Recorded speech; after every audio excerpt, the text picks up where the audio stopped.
할렐루야 샬롬 인사합니다. 할렐루야 샬롬 샬롬 샬롬 샬롬 샬롬. 하나님 사랑합니다. 여러분 주 안에서 사랑합니다. 사무엘하 11장 27절 그리고 에서 12장 13절에서 함께 연결해서 봅니다. 11장 26절부터 12장 13절까지 두려움에서 시작되는 그런 것들, 악을 행할 때 하나님 보시기에 아무리 말도 어떠할 것인지 27장 그리고 12장 13절 27절 봅니다. 그 장례를 마치며 다윗이 사람을 보내 그를 왕궁으로 데려오니 그가 그의 아내가 되어 그에게 아들을 낳으니라. 다윗이 행할 그 일이 여호와의 보시기에 악하였더라. 바세바의 이야기죠. 2장 13절입니다. 다윗이 나단에게 이르되 내가 야훼의 죄를 범하였노라 하매 나단이 다윗에게 말하되 여호와께서도 당신의 죄를 사하셨나니 당신이 죽지 아니하려니와 이렇게 말씀하세요. 여러분들 두려움이 뭘까요? 요즘은 사진을 찍는 것이 많이 보편화되었죠. 스마트폰 기능이 아주 좋아졌습니다. 멋진 광경을 찍고야 했지만 실패한 경험이 여러분들 있으실 거예요. 햇볕을 맞을 때하고 사진을 찍으면 어떤 광경도 담을 수 없어요. 햇볕 앞에서 다른 모든 모양은 자취를 감추고 맙니다. 우리 하나님의 빛 앞에 서게 될 때 두렵습니다. 우리 어떤 것도 그분의 빛 앞에서 내세울 곳이 없기 때문입니다. 그리고 감출 수도 없기 때문입니다. 오늘 본문에 우리가 살아가는 다윗의 범죄에 대한 내용이 나오죠. 그 범죄 안에 얼마나 심각한지 다윗이 모르고 있었던 것. 본인은 그렇게 죄를 짓고도 내가 이렇게 대단한 죄를 지었다는 것을 인지하지 못하고 있었던 것이라는 거죠. 자신을 지책에게 자신이 누릴 수 있는 것을 했다고 생각했을 수도 있어요. 그 시대에는 왕들이 누구 하나 정도 이렇게 하는 거 무슨 죄야, 아무것도 아니야 그렇게 생각을 했다는 거죠. 다윗이 하나님 앞에 섰을 때 자기 자신의 모습을 온전하게 바르게 보게 됩니다. 두려움으로 떨게 되고 하나님의 영광 앞에 자신을 모두 다 장난하게 드러낸 것을 깨달아 알았던 거죠. 복음을 살면 불이익을 당할 것 같은 두려움이 있어요. 복음 속에서 살다 보면 우리가 사는 시대에 돈을 버는 방법 하나가 있습니다. 예전에는 전혀 생각할 수 없었던 방식인데 인터넷 시대를 살면서 아주 중요한 것이 온라인의 주소를 가지는 거예요. 그래서 도메인이라고 하죠. 우리 교회도 도메인이 있었습니다. 특정한 지역에 있는 것이 아니므로 먼저 이름을 가지고 등록만 잘하면 그 사람의 소유가 됩니다. 그것을 사용하는 사용료는 다달이 내더라고요. 생겨난 직업이 도메인 사냥꾼이라는 그런 직업이 생겼어요. 맥스 루케이도의 하나님 저도 고칠 수 있나요? 중에서 이렇게 나와 있습니다. 누군가에게 필요한 주소를 미리 선정하고 필요한 사람에게 비싼 가격으로 배파하는 그런 사람들이 있다는 거죠. 그런 사람 중에 하나가 로저스 케이든 헤드라는 사람이 있었는데 요한 바로 2세가 세상을 떠나자마자 후임 교황의 이름이 발표되기 전에 미리 도메인을 사서 등록을 합니다. 교황 바로 2세 세상을 떠나자마자 후임 교황의 이름 발표되기 전에 도메인을 사서 등록을 했어요. 그리고 실제로 경매 사이트인 그 이베이에서 또 다른 관련 도메인을 16,000달러를 웃도는 이런 부분들을 등록을 하죠. 카톨릭교의 그 도메인을 팔려는 의도보다는 공짜로 넘길 생각을 하고 있었던 거예요. 그 대신 그에게 원하는 조건은 도메인을 넘기는 대가로 첫째 교황이 쓴 모자 하나, 둘째 바티칸 호텔에서의 자유투숙권, 그리고 세 번째는 1987년 3월 셋째 주의 일에 대한 이유불문한 완전 사면, 이 세 가지가 요구 조건, 이것을 걸고 그것을 넘기려고 했다는 거죠. 그래도 1987년 3월 셋째 주에 무슨 일이 일어났을까? 1987년 3월 셋째 주 일에 대한 이유불문한 완전한 사면이 도대체 무슨 일일까인 거죠. 무슨 일이기에 이유를 불문하고 사면을 받고 싶은 것일까? 우리는 모두 떠올리기 싫은 일들이 있을 거예요. 각자에게. 이유를 불문하고 용서받고 싶은 일, 이런 일들이 누구에게나 한두 가지 정도는 있겠죠. 근데 문제는 1987년 3월 셋째 주의 일들이 우리의 발목을 끈질기게 잡고 놓지 않는다는 것이 문제죠. 사방 어디에도 도망칠 구멍이 없어요. 사단이 아니라 하나님께서 그 아픈 기억을 자꾸 생각나게 하시기 때문이죠. 용서받지 못한 자에게 계속해서 일어나는 죄책감은 성령께서 주시는 겁니다. 여기서 우리가 분명하게 구분해야 할 것이 있는데 죄책감이 다 똑같은 죄책감이 아니라는 거죠. 성령께서 우리에게 무섭게 추궁하시는 죄책감 앞에서는 무릎을 꿇고 용서를 드려야 하고 용서받고 하나님의 은혜 가운데 사는 그런 그 사는데 느닷없이 찾아오는 죄책감은 사단이 우리를 또한 시험하기도 합니다. 이때 우리는 담대하게 예수의 이름으로 물칠 줄도 알아야 되며 분별을 잘해야 되죠. 용서를 받은 자에게 일어나는 죄책감은 사단이 주는 것이라는 것. 오늘 본문에서 다윗이 떨고 있었던 죄책감은 성령께서 깨닫게 하는 것입니다. 그 두려움은 다윗을 파멸로 이끈 것이 아니라 생명으로 이끄는 복음의 사건이죠. 사무엘하 11장 27절에 보면 이런 구절이 있어요. 다윗이 행한 그 일이 나의 보시기에 악하였더라. 오늘 본문이죠. 네, 마지막 절입니다. 11장 27절. 어쩌면 다윗에게 밧세바를 범하고 죄를 지은 것이 1987년 3월 셋째 주에 어떤 일이었을 것이에요. 1987년 3월 1987년입니다. 그가 하나님을 몰랐다면, 죄에 대하여 모르는 사람이었다면 그 사건이 그를 그렇게 괴롭히진 않았을 것인데 하나님을 아는 사람이었고 하나님께 불림을 받은 자였고 하나님의 사랑이었기 때문에 그 죄는 무섭게 그를 따라 붙었어요. 밧세바와 사이에 있었던 일이 하나님은 계시지 않았습니다. 단지 그들 사이의 불림이었죠. 하지만 이제 하나님께서 개입하시고 하나님 앞에서 자신을 보기 시작하니까 너무나 두려웠게 된 거죠. 다윗은 하나님 없이 밧세바에게 음욕을 품었고 그녀를 유혹했고 하나님 없이 음모를 꾸미고 남편 우리아를 죽게 합니다. 다윗은 하나님 없이 우리아가 없는 곳에서 밧세바와 결혼을 하고 아이를 낳았던 거죠. 이 모든 사건에 하나님은 철저하게 등장하지 않으세요.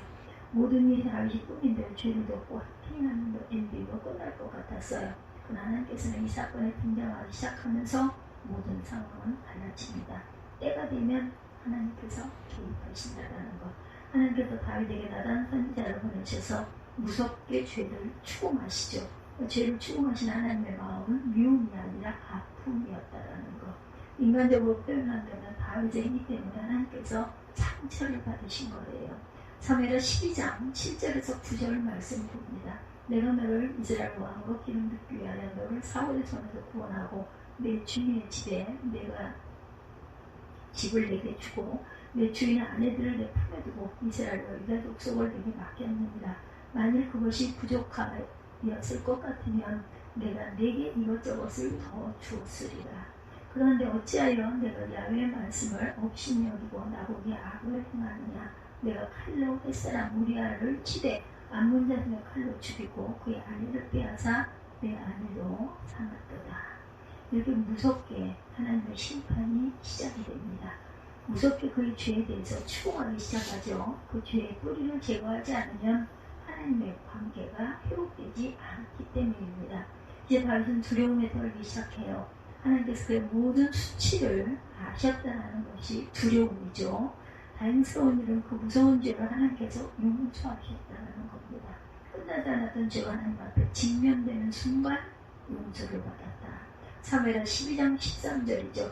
다윗이 나단에게 이르되 내가 야훼께 죄를 범하였노라 하매 나단이 다윗에게 말하되 야훼께서도 당신의 죄를 사하셨나니 당신이 죽지 아니하리로다. 오늘 사건이 복음인 것을 이해하기 위해서 알아야 할 이야기가 있어요. 다윗이 아직 자신의 죄를 인정하기 전 하나님께서 이 모든 것을 알고 계시다는 것을 깨닫기 전에 나단 선지자를 통해 주신 이야기, 사무엘하 12장에 나오는 내용입니다. 어느 날 나그네가 한 부자의 곁에 계르자 부자는 그를 위해 잔치를 베풀죠. 이제 잔치를 위해 쓸 양을 자신의 것으로 쓴 게 아니라 사람을 보내서 가난한 사람의 하나뿐인 양을 채워오게 하죠. 그리고 그 양을 잡아 잔치를 했다는 것이에요. 목동이었던 다윗의 양이 얼마나 귀한지 몰라요. 그죠? 그런데 그 양을 잡아먹었다는 것.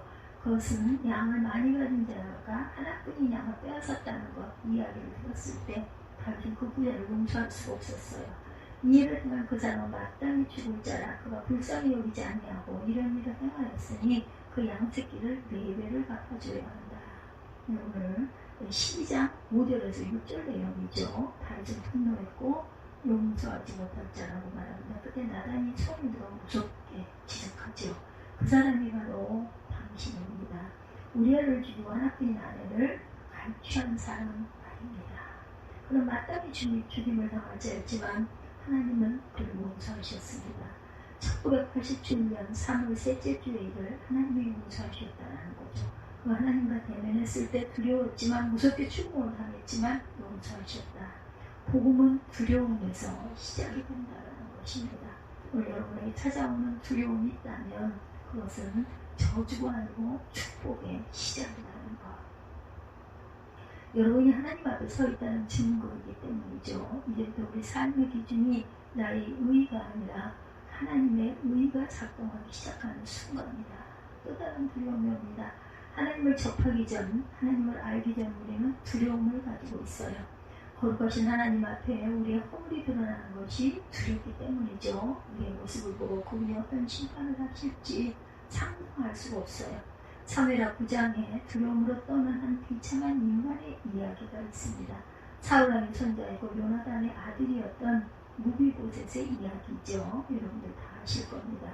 그는 어린 시절 아버지와 할아버지가 전쟁에 죽었다는 소식을 듣고 두려움에 떨던 유모와 도모가 다 떨어뜨려서 그만 두 발을 절게 된 장애자가 되죠. 그는 로드발이라는 황량한 곳에서 숨어 살다시피 하고 있었어요. 왜냐하면 그의 할아버지가 다윗왕을 죽였기 때문에 정권이 바뀌게 되자 언제 자신이 죽을지 모르기 때문에 두려움 속에 살고 있습니다. 그 두려움이 그만큼 큰 만큼 다윗의 은혜가 또한 놀라웠을 거예요. 자기 가문의 잘못과 멸망으로 말미암아 심판의 두려움이 있었지만 다윗은 은혜를 생각하며 은혜를 베풉니다. 사무엘하 9장 1절이죠. 다윗이 이르러 사울의 집에 아직도 남은 사람이 있느냐? 내가 요나단으로 말미암아 그 사람에게 은총을 베풉니다. 은혜는 마치 동화 속 신데렐라 이야기처럼 무비보셋에게 찾아왔어요. 로드발은 황량한 곳이었고 두 발을 절고 있는 무비보셋에게는 더는 추악할 곳이 없는 나락의 자리였을 것이다. 가장 밑바닥에서조차 목숨을 구걸하기 위해 두려움에 떨어야 했던 그에게 동화 같은 이야기가 펼쳐집니다. 다른 어떤 이유도 존재하지 않아요. 오직 다윗이 그에게 은혜를 베풀기로 작정했기 때문에 일어난 일이다. 사무엘하 9장 11절입니다. 무비보셋은 왕자 중 하나처럼 왕의 상에서 먹으리라. 다윗과 같이 앉은 식탁에서 식탁부가 무비보셋의 수치를 가려주어요. 이제 아들을 삼아준 아버지 다윗의 식탁에 함께 만찬을 즐길 수가 있게 됐습니다.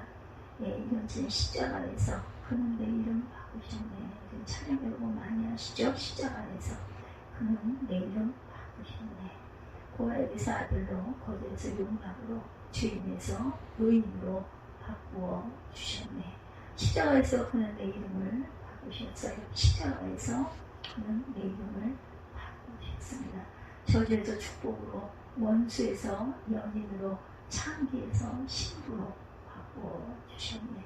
십자가에서 그는 내 이름 바꾸셨네. 십자가에서 그는 내 이름 바꾸셨네.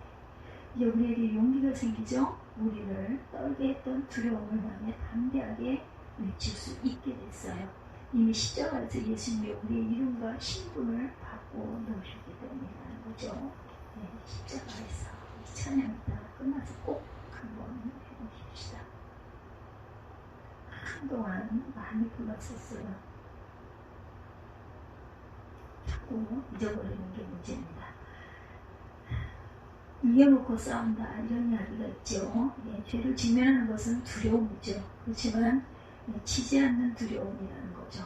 하나님의 은혜를 피하는 자에게 온 것이 아니라 두려움에 맞서 싸우는 이에게 찾아온다는 것.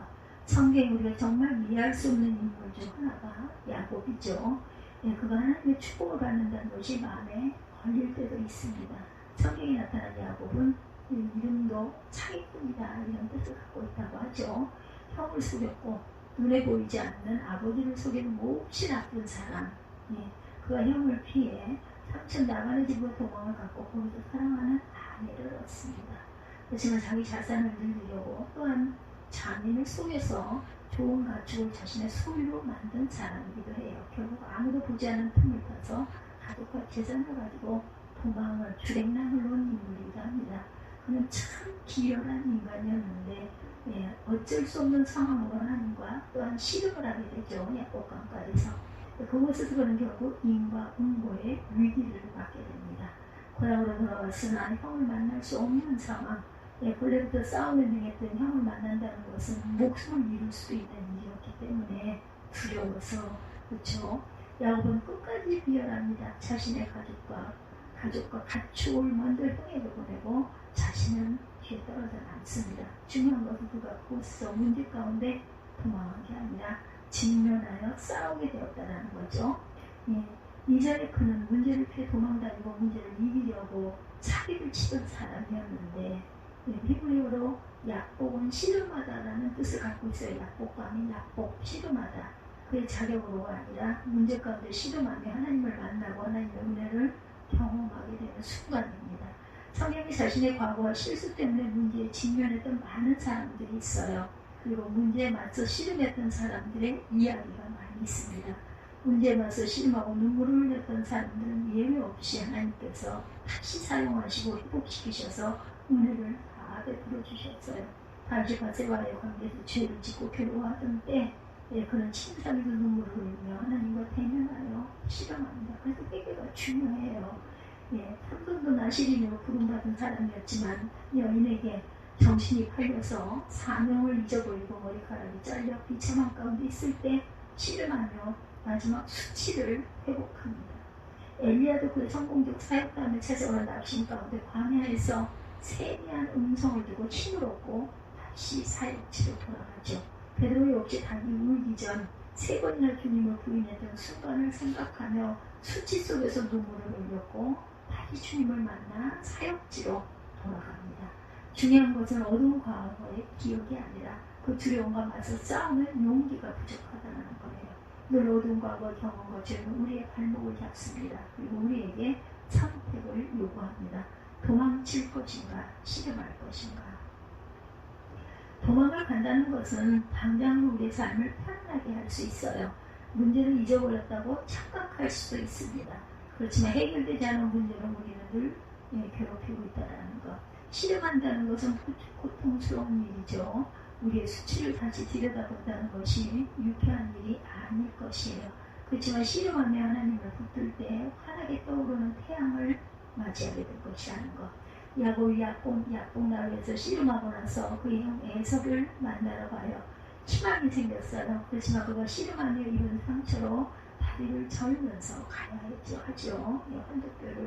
환도뼈가 미골이 되는 바람에 다리를 디딜 때마다 아마 고통이 찾아왔을 거예요. 그렇지만 그 고통은 절망의 고통이 아니라 문제를 맞서 이긴 통쾌한 고통이었을 것이다. 고통이 다 같은 고통이 아니라는 거죠. 하나님의 은혜는 때로 고통을 수반하기도 해요. 그 고통을 느끼는 순간 하나님의 은혜는 가장 명백하게 고백하게 됩니다. 의롭게 살기 위해 싸우는 거죠. 의롭게 살기 위해 지금의 두려움에 맞서 싸우는 거죠. 해결해야 하는 것은 해결해야 한다는 것. 고난은 의와 반대되는 말이 아니라 의를 드러내는 아주 강력한 도구라는 것. 두려움이 우리를 복음으로 인도할 때 두려움은 더는 우리를 올가매는 것이 아니라 자유함을 가져다 줍니다. 두려움이 무엇일까요? 결혼하지 못한 미혼 남녀에게서 좋은 사람을 만날 수 있을까? 그 사람이 내 삶의 최선일까? 내 삶의 정말 단짝일까? 이런 두려움도 있습니다. 최선의 것을 만나지 못했기 때문은 아닐까? 시험에 떨어질까 두려워하는 사람은 그 시험에 떨어지면 모든 것이 끝난다고 생각하기 때문이죠. 만일 우리가 죄를 지은 것이 인생의 끝이 난다면, 그런다면 그 죄처럼 무서운 것은 없어요.